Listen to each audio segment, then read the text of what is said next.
Yeah, so welcome back. And for the last session for today, so we have Professor Blekherman continuing his lecture. So this is lecture 3. So really looking forward to it. Yeah, Greg, yes, please go ahead. Thanks. Okay, so let me recall what we kind of did last time. So we talked about the positive semi-definite matrix completion problem. So I gave an example like this. So let's say I give you a matrix with known and with some pattern of known and unknown entries. So here the dots will be known entries, and then the stars will be the unknown entries, right? And and the question is, given a matrix, can you find the stars in such a way that the whole matrix becomes positive semi-definite? And we discovered last time that there is kind of an obvious necessary condition for this, namely that this 3 by 3 fully specified submatrix and this 2 by 2 fully specified submatrix need to be both positive semi-definite. If they're not positive semi-definite, there is no way for me to pick the stars in such a way that the whole matrix becomes positive semi-definite. But if they are, there is a chance. And the question that we asked last time is, when is this necessary condition sufficient? So is it true, for example, that in this situation, if I give you a 3 by 3, if I give you a 3 by 3 positive semi-definite submatrix and a 2 by 2, the red one and the blue one are both positive semi-definite, is it true that we can always find stars in such a way that the whole matrix becomes positive semi-definite? And what we saw last time is that you can also view this question as a question about equality between non-negative polynomials and sums of squares. So we defined the variety X, which was the union of two linear subspaces. And one way of thinking about it, that X is really defined by, as a variety defined basically by these missing monomials, X1, X4, X2, X4. They will define exactly the two linear subspaces. And the question that we're secretly asking, is it true that every non-negative polynomial is actually a sum of squares on this variety X? And so let me just remind you, what were the non-negative polynomials on X? Non-negative polynomials on X were these partially specified matrices where the 3 by 3 submatrix and the 2 by 2 submatrix are positive semi-definite. And then, so this is a potentially bigger set. And now we want to know, is it true if we have them, that we can complete them to a fully positive semi-definite matrix, and that corresponds to sums of squares. So the completable things are sums of squares, and the partially specified matrices that are positive semi-definite on the red and the blue part, those are non-negative polynomials. So today, let me answer the question. So when is it true that non-negative polynomials are equal to sums of squares? So basically, what we're talking about here, this pattern of known and unknown entries, what this corresponds to is a square-free monomial ideal, right? I just record monomials, and we discussed last time, the diagonal will always be specified, so the monomials will be square-free, so square-free quadratic monomial ideal, right? That's what I'm giving you.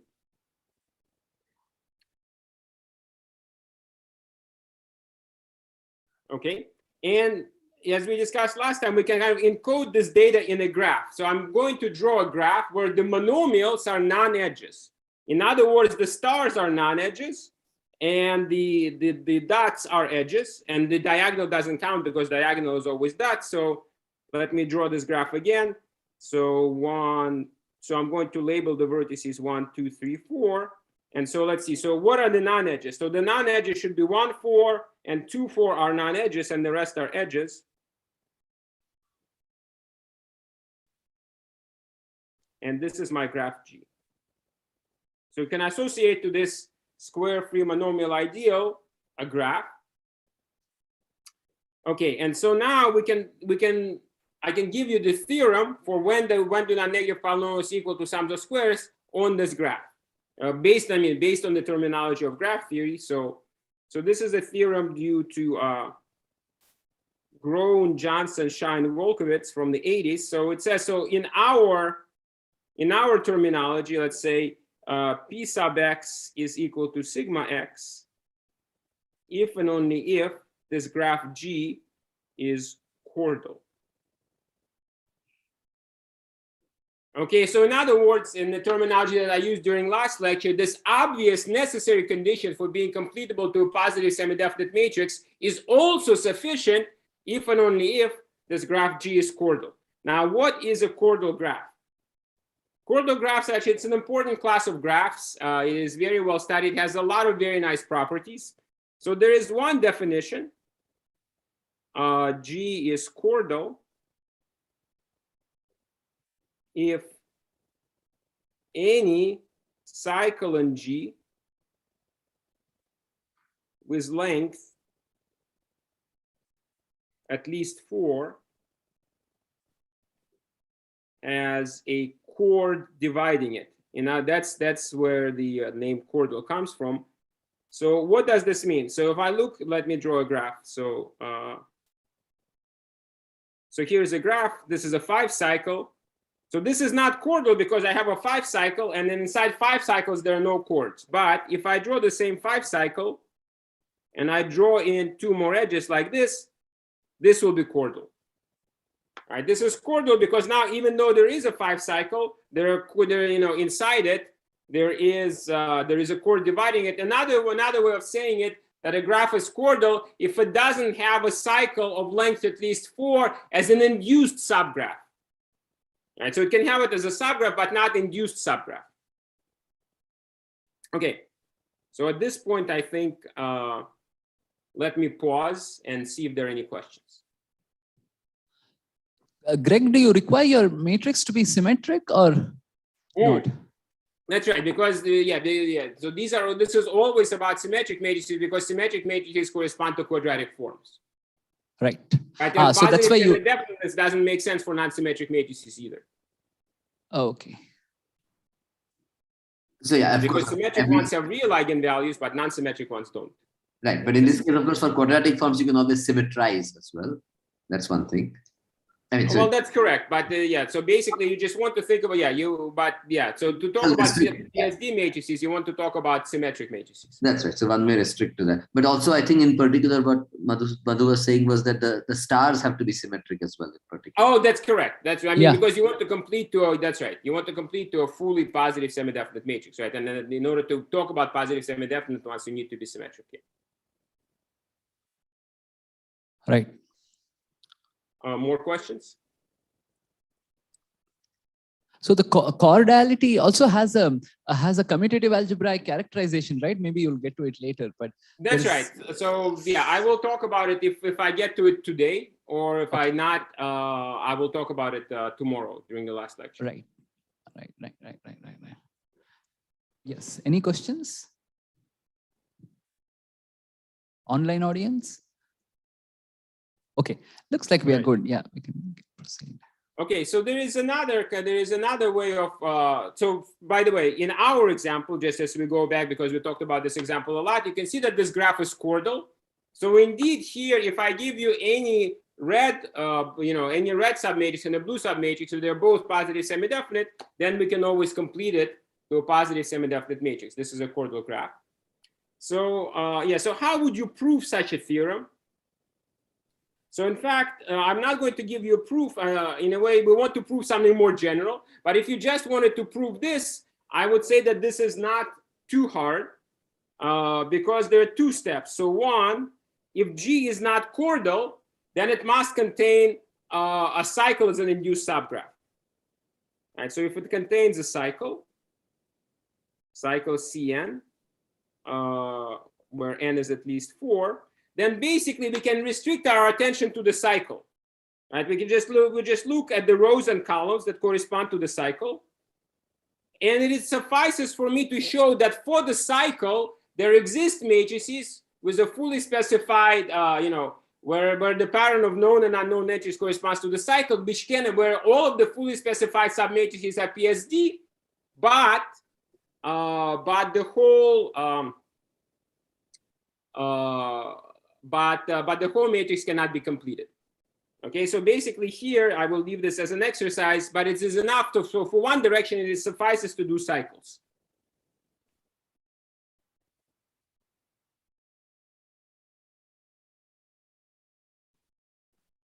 Okay. And then, sorry, do there exist, just out of curiosity, do there exist Toeplitz examples of such completable matrices? Do there exist what? Do there exist Toeplitz counter examples where all the entries on sub and super are the same, all the entries on diagonal are the same? And you're thinking about, imposing even more structure. I was wondering if, I am not sure. Probably because cycle is very symmetric, but I don't. But not off the top of my head, I'm not sure. Right. Cycles have, super diagonal, sub diagonal, diagonal, and the corner entry specified. That's all that cycles have. So I was wondering if Toeplitz examples. Okay, thanks. Probably it should be possible. And then, so the second one, so then we already know that if you contain, if we prove the first direction, then we already know if you contain a cordless, if you contain a cycle, then you're out. So now all that needs to show that if the graph is actually chordal, doesn't contain cycles as an induced subgraph, then there is equality. And for this, there is another property, there's another characterization of chordal graphs, and that says that chordal graphs are clique sums of cliques. And I will explain what this means.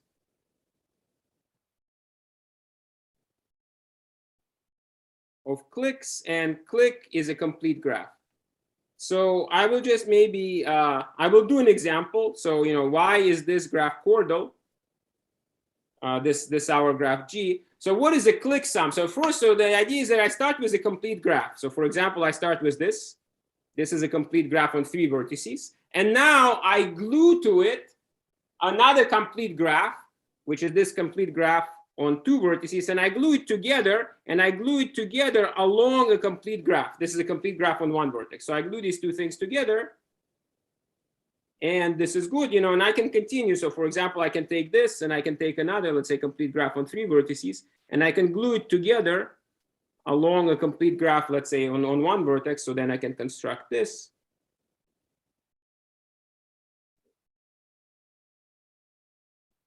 Okay, and then you can keep going. You can glue more things. So I can maybe one more thing. I can take another triangle and I can glue it, but now maybe I can glue it along this edge. So complete graph on 2 vertices. So then I will get this. Okay, and basically what the characterization says that you can always do it in a complete graph. Chordal graph. Yeah, so that's right. So you can always start with a complete graph. You can always, that's right. For chordal graphs, you can always get them by gluing together complete graphs along complete graphs. And this is actually helpful in proving this theorem. So basically the idea is that if you already prove that non-negative polynomials are sums of squares, because the idea is, so if you start with a complete graph, right? So complete graph, so remember, what do edges correspond to? Edges correspond to already known entries. So if I start with a complete graph Kn, what does this really mean? It means that actually I have no freedom to pick anything, right? So it just says that, so my variety is all of projective space or all of Rn, right? And here I'm looking at non-negative quadratic forms on Rn because I have no freedom to pick anything. There is no completion. And for quadratic forms on Rn, we know that non-negative things are sums of squares. So Kn is good, right? And so basically what we start, and now, now I'm going to glue, let's say I want to take Kn and I'm going to glue to it, I don't know, I'm going to make like this fancy symbol for clique sum, another Km. So what is happening here? So the idea is that what I'm doing is I'm starting with a variety that is good. In other words, Px is equal to sigma x. And now I take another variety for which is also good. Px maybe prime is equal to sigma x prime. And now I glue them together in a very special way. By doing this clique sum, basically you can think geometrically what I'm doing to varieties, I'm gluing them together in a special way. And this way actually preserves the goodness. So, so on the clique sum, we still have Py is equal to sigma y on the clique sum. Sorry, but how do you know that the gluing is good? Well, that's that you need to prove the theorem. Okay. Right? I'm not saying that it is obvious, but I want to. I mean, I can leave it also as an exercise to prove the other direction. But I want to explain why does this really happen. So I'm giving you the intuition without actually giving any of the details. You're saying that there is an operation on projective varieties which preserves goodness. Exactly. That's exactly right. Right. That is exactly right. So there is in fact operation on projective varieties, you know, more general. So here I'm gluing together linear spaces. I'm gluing together, you know, I'm gluing together linear spaces. But in general, there is, I can even go further and say that there is an operation on projective varieties that allows me to glue them together in such a way that the goodness is preserved. So if non-negative polynomials were equal to sums of squares on one, they would also be equal to sums of and they're equal. They're equal to non-negative polynomials are equal to sums of squares on both. Then if I glue them together, this will be preserved. Does that make sense? Yes. Yes. Any questions? I'm not really giving you details of how you glue them together, but here, I mean, here there are the, you know, for at least for linear spaces, the details are kind of given, you know, if you look at the theorem.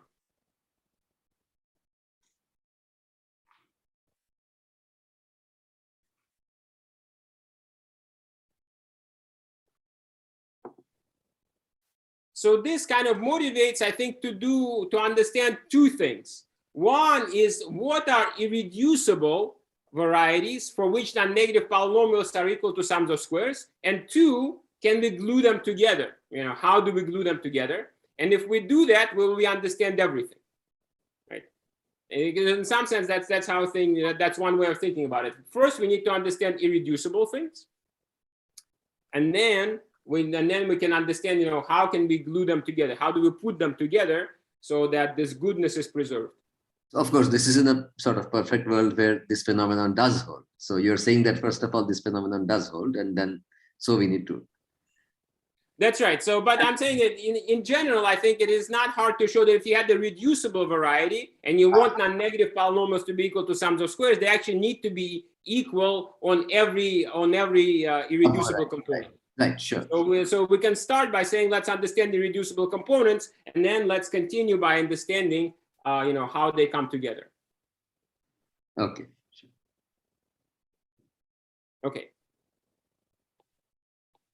So right. So now let's talk. So now we're going to sort of sadly forget about this completion problem, because this really corresponds to a reducible case, because I'm gluing together. I have you know, my variety is almost always going to be a union of subspaces unless my graph is the complete graph, or unless I just define one subspace. So that's also not very interesting, right? And so let's talk about irreducible, right? So we want to talk about irreducible X.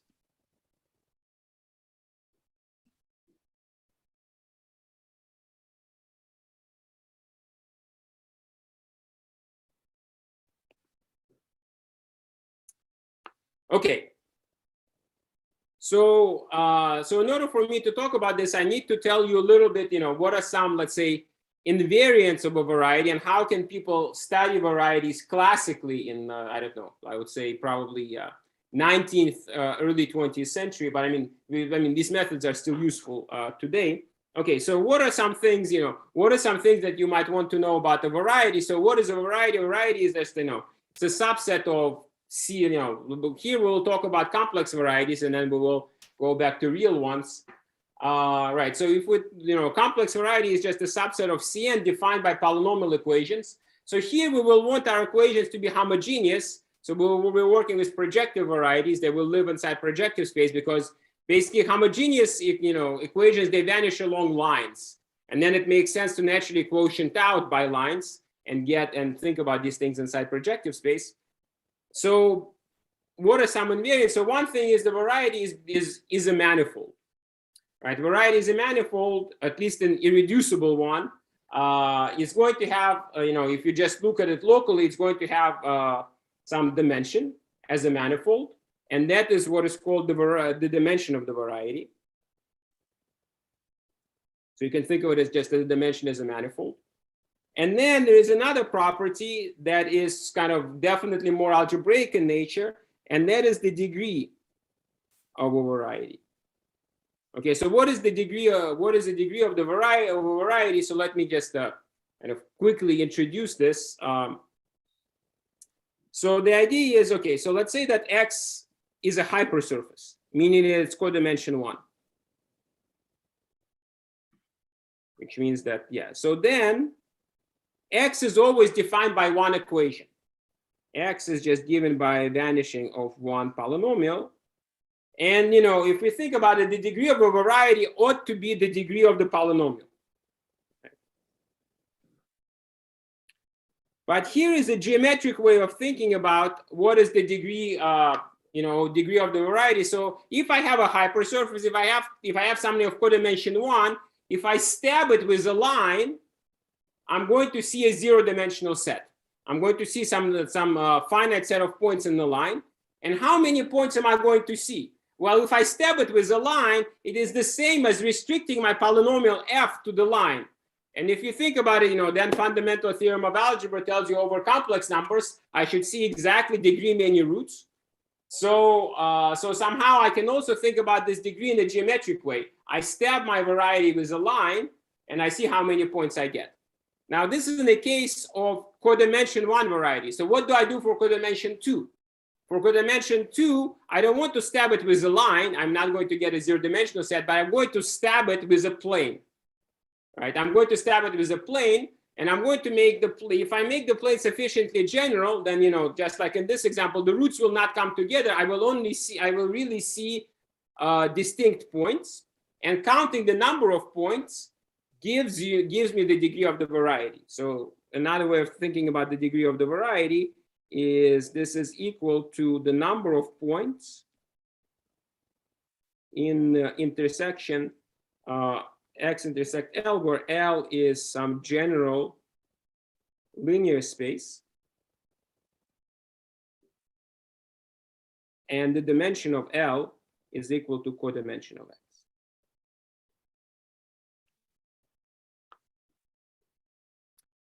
Okay, and classically, there is some relation, even though it's not obvious, between the degree and the dimension of the variety.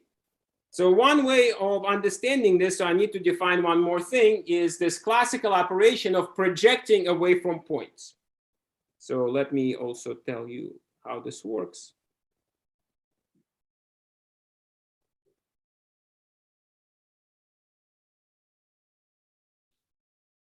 So one way of thinking about projecting away from a point, it's like taking a picture with a camera. So I start with a point in projective space, but I mean, I'm not going to go to draw things finely, right? So I'll start with a point, and I have my variety. I have my variety X, and you think of P. Think of the point P as the location of a camera, right? And now I'm going to take a picture, and I'm going to the screen is going to be some hyperplane, or so some linear space of codimension 1. And now I draw all of the lines through P and points of X, and I see the image. And now this is kind of like my two-dimensional picture from a three-dimensional world. Okay, so here I drew my camera not on the variety. I put a point outside of the variety. That is usually called an outer projection. But what we will want to do is we will want to take inner projections. So inner projection means that my camera, my point is on the variety. So again, here's my picture. I have my variety X. Now I will take a point P, and I'm going to do the same thing.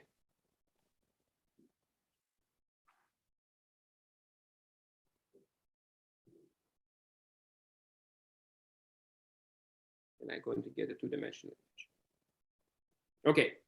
Sorry, so that's like a 5-minute introduction to some complex algebraic geometry, but there is really geometrical. Let's say, are there any questions? It's very naively, if my point P is in the interior of X.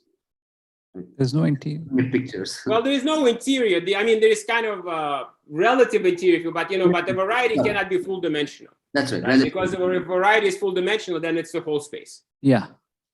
Yeah, relative interior, I meant, yes. Mm-hmm. Then what happens to the inner projection? Well, I mean, in a way, not, I mean, well, you can think about like, you can take stereographic projection of the sphere as an example of an inner projection, right? So nothing necessarily interesting happens. Right, okay.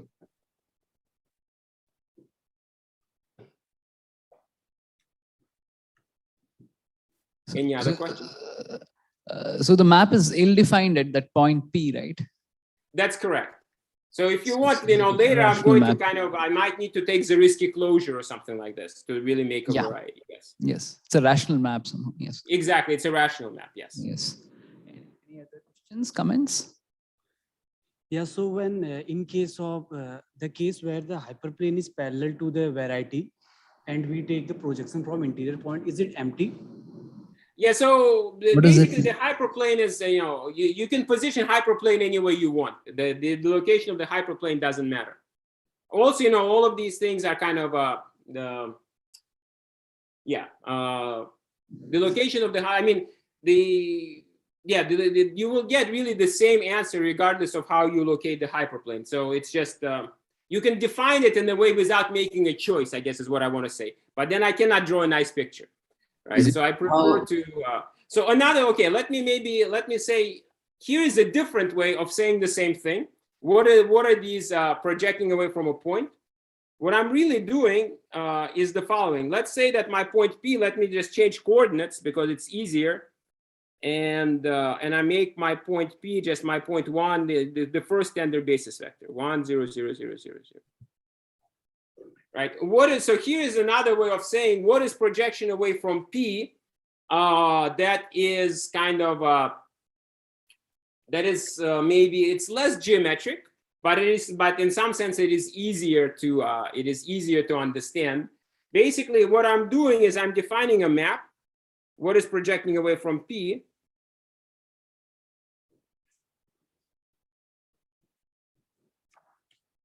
I'm just making, I just take a linear map that forgets the first coordinate. Okay, just take a linear map, L from, let's say, Cn to Cn minus 1, which forgets the first coordinate.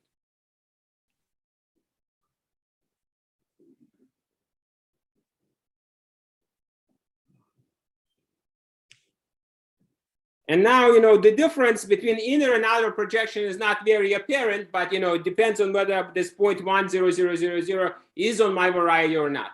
But basically, it is really just an image of a linear map. Right, that's really all that we're doing. That's another way of saying the same thing. It is less geometric, doesn't allow me to draw these kind of nice pictures, but it's really the same thing. So if you want, I'm really performing a very simple operation. I'm just taking a very simple projection.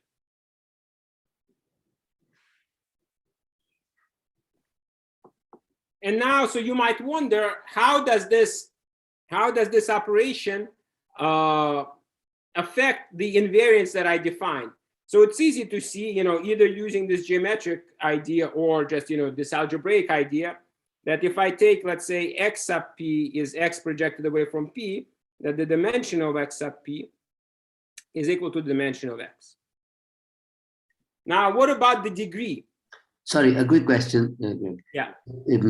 So, sorry. So you say L is this linear map, but then eventually we look at sort of the projectivization of this map or something? Or?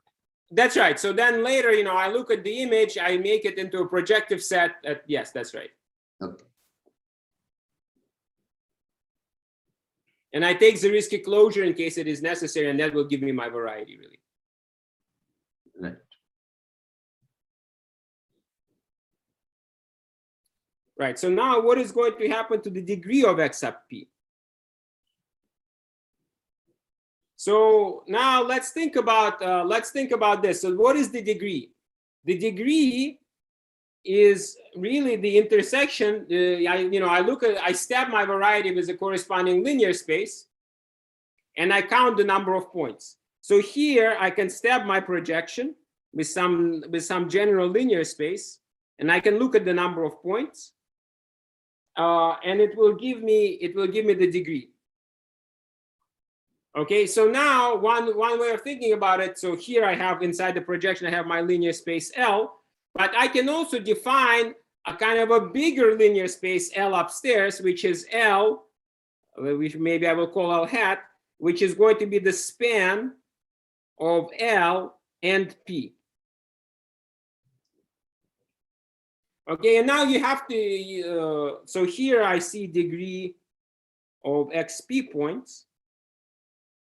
And now you have to argue, but the idea is that, I mean, I'm not going to give the argument, I just give again, the intuitive idea that if you think about in how many points does L hat stab my variety,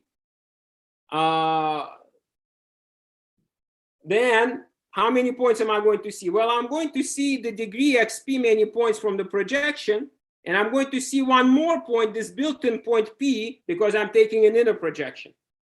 And so the idea is that if I look at the size of the intersection of L hat with X, this is going to be the size of intersection of L, the size of intersection of L with X, L with X plus 1. And what this is going to give me is that degree of XP is equal to degree X minus 1. So the degree goes down by 1 and the dimension remains the same.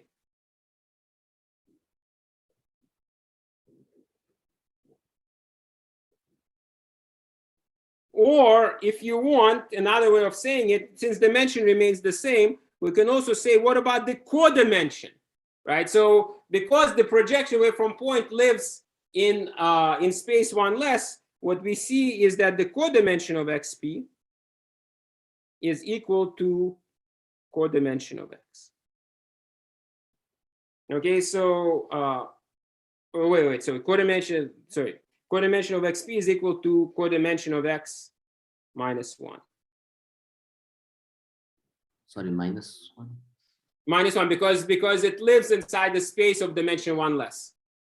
Right, so the dimension is the same, yeah. But then the codimension, so maybe the n, what I take, the codimension of XP, let me maybe write this down. Let's say that X is inside Pn, then codimension of X is n minus dimension of X, while codimension of XP is equal to n minus 1 minus dimension of XP. Right, and because these two things are equal, you can see that the codimension goes down by 1 and the degree goes down by 1.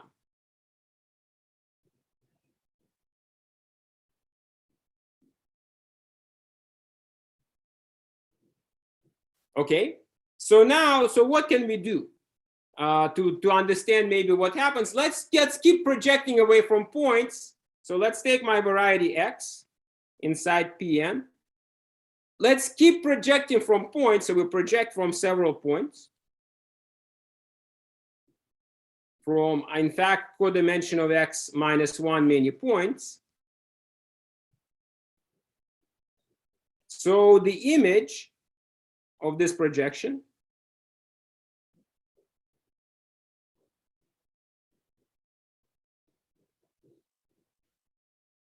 is a hypersurface.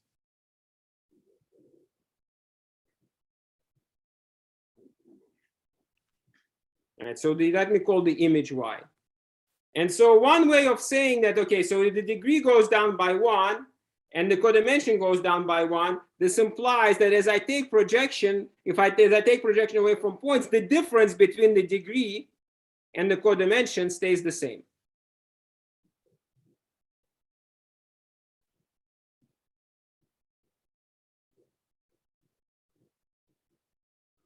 All right, so now I can do this projection several times. I project away many times, but still I see that the degree of Y minus codimension of Y is equal to the degree of X minus codimension of X. Okay, but now let's think about it. So I have a hypersurface. And it's easy to argue that I shouldn't have a linear space as I project away from points. I shouldn't, if I didn't start with a linear subspace to begin with, right? So which means that the degree of Y, so Y is a hypersurface, and so the degree of Y should be at least 2. Why? Because y is a hypersurface, codimension of y is equal to 1, which means the degree of y minus codimension of y is at least 1. And so this means that degree of y is at least codimension of y plus 1. But now the same is true also for x, because this quantity degree minus codimension did not change. So we find out that for any variety x, degree of x is at least codimension of x plus 1.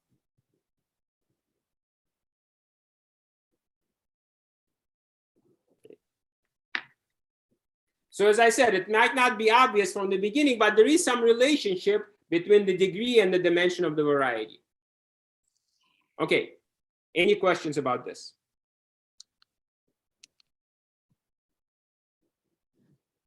So there is this related property, right, of line bundles, that the degree and the rank of a line bundle, there is exactly this kind of relation, right? The rank of a line bundle or a divisor.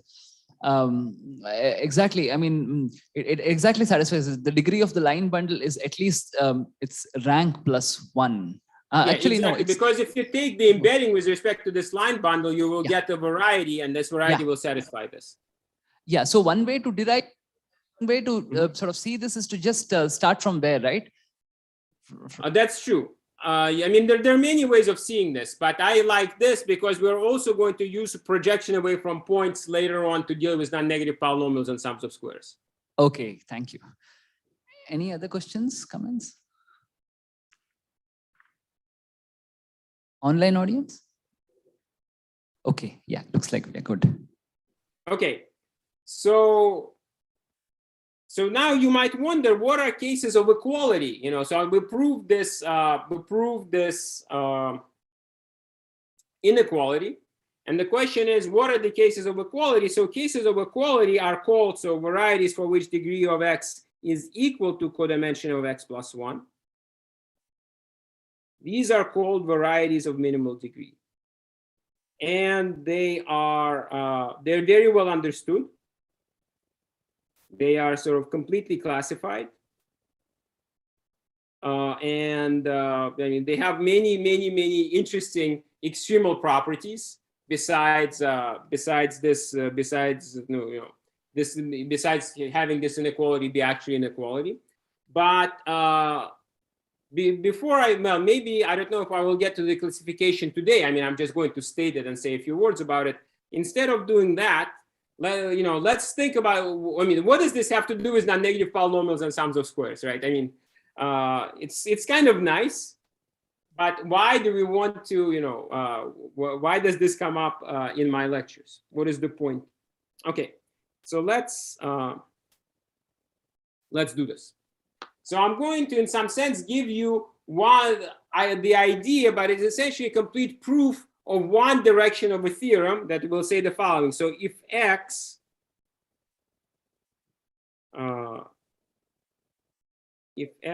is not of minimal degree,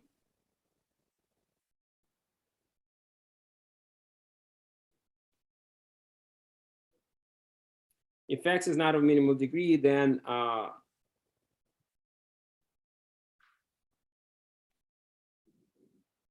non-negative polynomials are strictly bigger than sums of squares. And to prove this, we do not need the classification, right? I don't need to know what these things are. We will just go basically from the definition of varieties of minimal degree.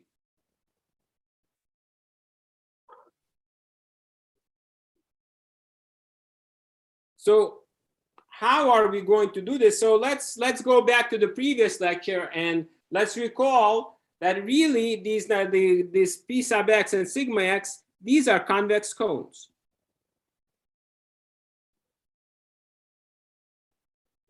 Where do they live? They live inside what I call the coordinate ring of x of degree 2. But basically, what is these? These are just quadratic functions on x. Sorry, now so we are talking about real projective varieties here?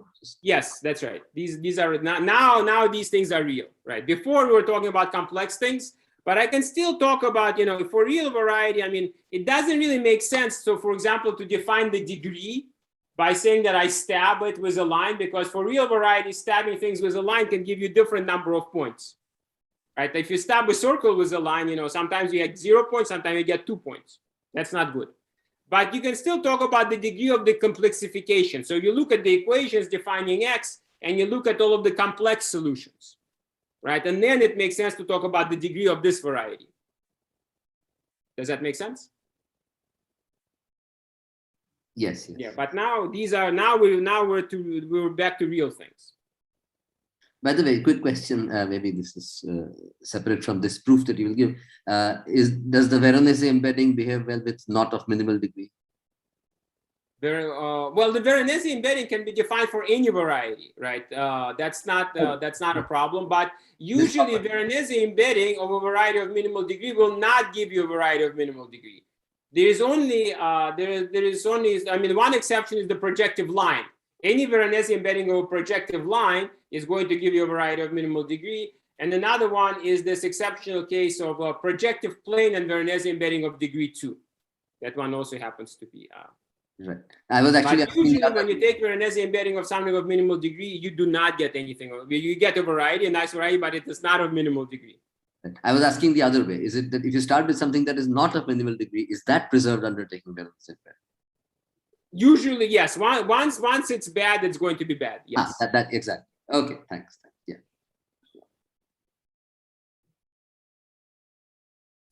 Okay. So these are convex cones. So if they're equal, they should also be equal on their faces, right? And we saw some faces for at least the cone of non-negative polynomials. I didn't talk as much about the cone of sums of squares. So in fact, all of the maximal faces of the cone of non-negative polynomials are given by vanishing at a point, right? So what we want to do is we want to look at a face. So we're going to look inside a face of the cone of non-negative polynomials. These are, or maybe I shouldn't use P for point, it's just going to be confusing. Let me do V. These are all of the non-negative polynomials. Yeah, so all non-negative polynomials vanishing at V. And here, when I say polynomials, we're always looking only at quadratics because of this Veronese embedding trick. It's enough for us to understand the case of quadratics. All non-negative polynomials vanishing at V. And there is corresponding face of the cone of sums of squares. These are all sums of squares vanishing at V. Sorry, and are they always closed in general, or for which varieties? There are so if I have a real variety, or what I mentioned, what is called a totally real variety. So it means that real points as a risky dense. In other words, if I look at the real points, I'm going to mod out by all of the functions that are identically 0 on my real points. Then these are always going to be closed. Right. But you don't need to assume that in the you are okay. Yeah, that was my question. Yeah, I mean yeah. So these are we're going to really work only with totally real varieties. If you're not working with totally real varieties, it's kind of things are not going to work out. Right. Non-negative things will not be equal to sums of squares. Closed convex cones, they're also going to be pointed. They will not contain lines. They're going to be full dimensional. All of these nice things are going to be there. I just didn't write them down. So, and each of these conditions imposes some restrictions on X itself. Exactly. So really here we're going to always be talking about X totally real. No. So that's all. Once it's totally real, all these things work. All of these nice properties are there. Okay. And if X is not totally real, then non-negative polynomials cannot possibly be equal to sums of squares. Great. So that totally real is already necessary, and then we are going to prove that's right. So it's the only interesting case for equality. And once you have it, you have all of the nice conditions. Great. Thanks.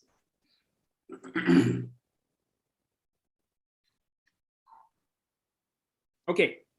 So now let's think about let's think about the following. So what is the set sigma x sub v? So for this, let me make v to be, if I need to, I can change coordinates. Let me make v my point 1, 0, 0, 0, 0, 0, 0. Now here is a very simple idea, it's not even an idea, a very simple point that is nevertheless extremely useful, right? So when you're studying sums of squares, you use it all the time. So let's say that I have a sum of squares f. And let's say that f of v is equal to 0. What do I know about my L's?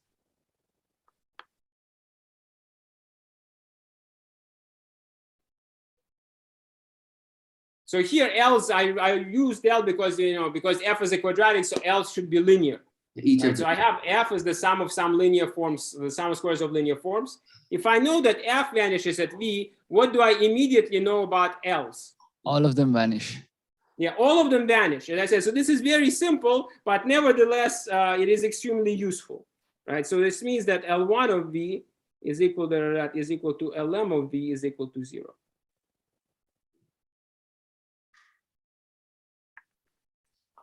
So now let's think about it. So what does this tell me about my cone sigma x of v? Right. So what I'm looking at are sums of squares. So far, you haven't used that v is 1, 0, 0, right? Or where is that's right. So far, I haven't used that's right. I haven't used the I mean, this will work all the time. But now let's make v specifically 1, 0, 0, 0. So these are sums of squares of linear forms that depend only on the last coordinates, right? Or maybe I should say that do not depend on the first coordinate. Maybe that's a better way of saying it. That do not depend, because they are, linear forms. They must be 0 at 1, 0, 0, 0. That means that x1 is not used, or projectively I should say x0, right? The first coordinate is usually x0. That do not depend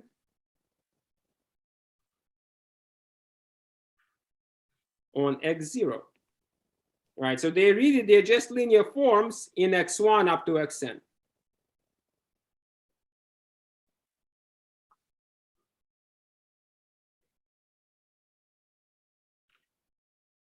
Right. So that's so far. This is the I'm not doing anything. This is this kind of obvious thing. If a sum of squares vanishes, then each one vanishes. What does it mean for a linear form to vanish at 1, 0, 0, 0? It means that x0 is not involved. So it's a linear form in x1 up to xn. But what does that mean?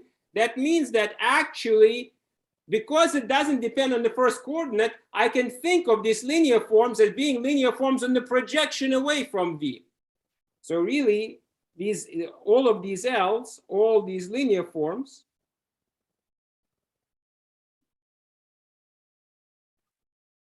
are linear forms on xv, on the projection away from v. Because what is the projection away from v? It forgets the first coordinate, but I don't care about the first coordinate. These guys really just depend on the x1 up to xn. And so this means that we have the following very interesting thing happening, even though this is a face of the cone of non-negative polynomial. So it's a face of the cone of sums of squares, right? I'm looking at the face of the cone of sums of squares. It itself is the cone of sums of squares on the variety x projected away from v.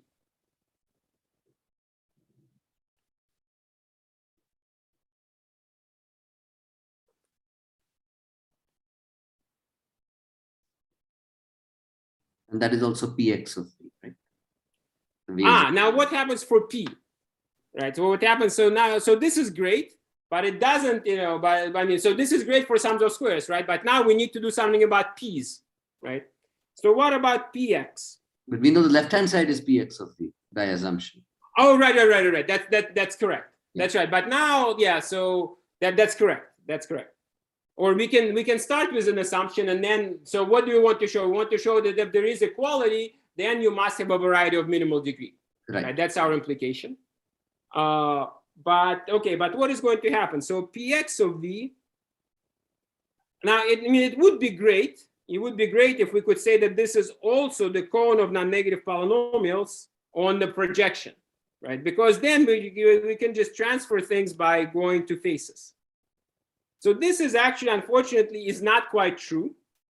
This is not right. But we can make a statement that is actually going to be sufficient for our purposes. So you're sort of proving this by some kind of induction on the degree or dimension or something.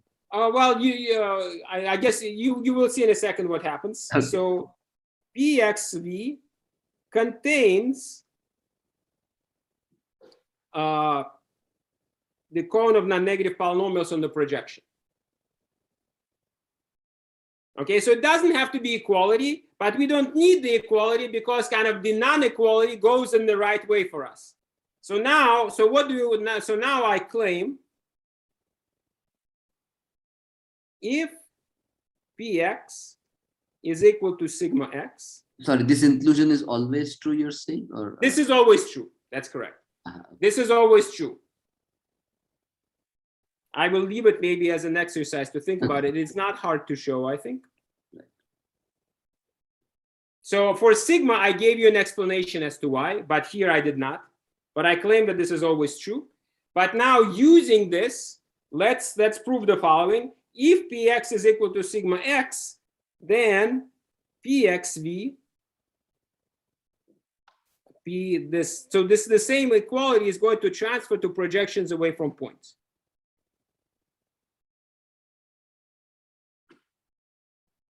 Why is this? So let me give you let me sketch the proof. So the idea is, so if Px is equal to sigma x, then I know that the faces must also be equal, right? That's kind of obvious. Okay, but what do I know? Oh, sorry, sigma x of v, right? So what is happening here? So I know that Px v is equal to sigma x of v, but this is actually equal to the cone of sums of squares on the projection away from points. Now this is always bigger than Px sub v. So what do I see? I see that the cone of sums of squares on the projection contains the cone of non-negative polynomials on the projection. But of course, non-negative polynomials should be bigger than sums of squares. So the other inclusion is obvious, so we get equality.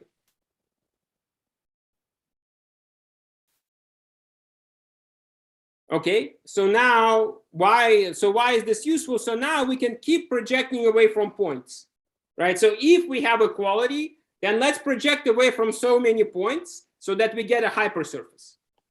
Okay, so now let's say that we have Px is equal to sigma x. Project, so just like we did for the proof of the relation between the degree and the codimension, let's project away from codimension x minus 1 point.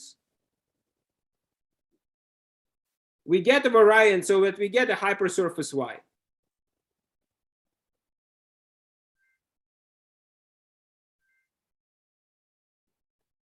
So we get a hypersurface y, and we know by the argument that I just gave, because projecting away from points preserves equality, P of y is equal to sigma of y.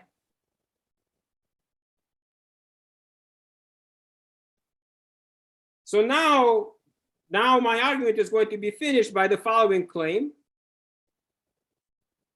If degree of y is greater than 2, right? And that means that the degree of y is greater than 2. This means that the degree of y minus codimension of y is greater than 1. And that means that exactly y is not a variety of minimal degree, but it also means that x is not a variety of minimal degree. Then P sub y is strictly greater than sigma sub y. Okay, so now, so this will show that, if I project away from points and I don't end up with a quadratic hypersurface, then we're done. All right, then it's not possible because it's not possible for there to be equality. Okay, let me quickly indicate why this is true, and then I think I will be out of time. Okay, so why is this true? So let's think about it. What is sigma of y? Well, these are sums of squares on y.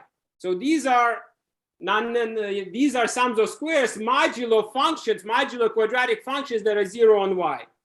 But the idea is that y is a hypersurface, so it's defined by one equation, and the degree is greater than 2. That means that the degree of this equation is more than 2. So in fact, the ideal of y in degree 2 doesn't have anything in it. So which means that sigma of y, these are just regular sums of squares. I don't mod out by anything.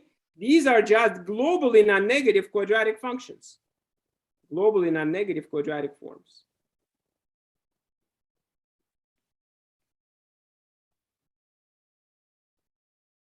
But what is P sub y?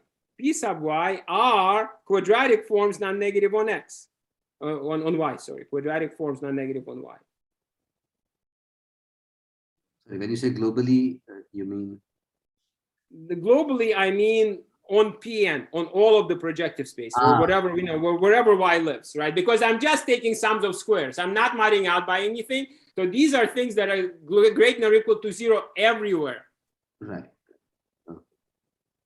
And now you can see that this is basically not possible. It's not, well, the equality is not possible. I should, it is not hard for me to build a quadratic form that avoids, so what happens here is, so my y, if I draw kind of an affine picture, then y is some cone, right? So y is some cone, and maybe it has more stuff, right? But it's easy for me to build a quadratic form that is not globally non-negative, but it is non-negative on y.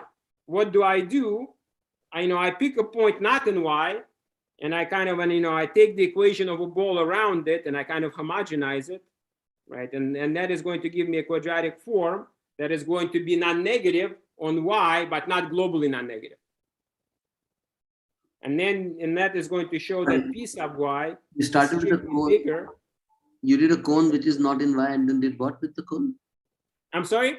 Yeah, so maybe it's okay. So this was my picture of y. Yes, the blue parts are right. y. And now how do I build something? How do I build something that is, let's say, not global? How do I build a quadratic function that is globally non-negative, but not non-negative? So that is not globally non-negative, but non-negative on y. Right. So I take a point P that's not in y. Right. And I take the equation of a little ball around P, right? So I said this ball also misses y. Mm-hmm. And then I homogenize it. So then the place where P is, let's say, the place where P is negative is going to be this cone, right? And then P is going to be positive everywhere outside of this cone. So in particular, it's going to be non-negative on all of y. Does that make sense? Right.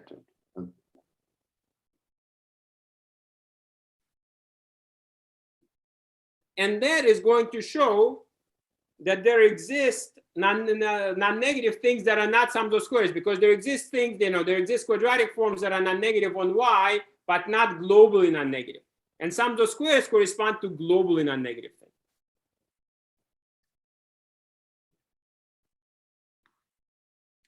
Okay, so yeah, I'm out of time. So thank you for your attention, but I'm happy to answer your questions. Thank you very much. It's a very interesting lecture. Thanks. Questions?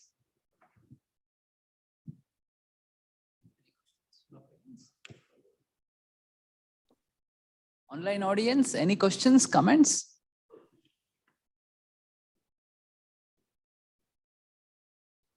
Okay.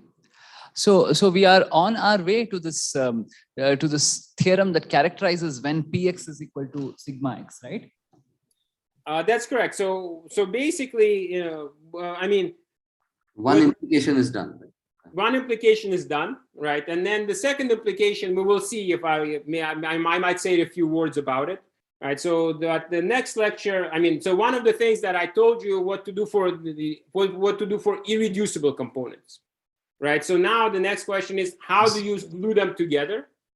And then after that, I might also want to tell you a little bit more, I don't know, about applications of these things, because, so far I just did, I did all of these questions, but we saw one application to this matrix completion problem. Yeah. But I think it might be good to discuss this a little bit more. Also, maybe one of the things that I did not talk at all about, but is important practically is, so why are sum of squares good computationally, right? It's clear that they give a good certificate of non-negativity, right? Yes. So it's obvious that they're non-negative. But the other important thing is that you can actually, if you know that you have a sum of squares, you can actually compute the sum of squares decomposition.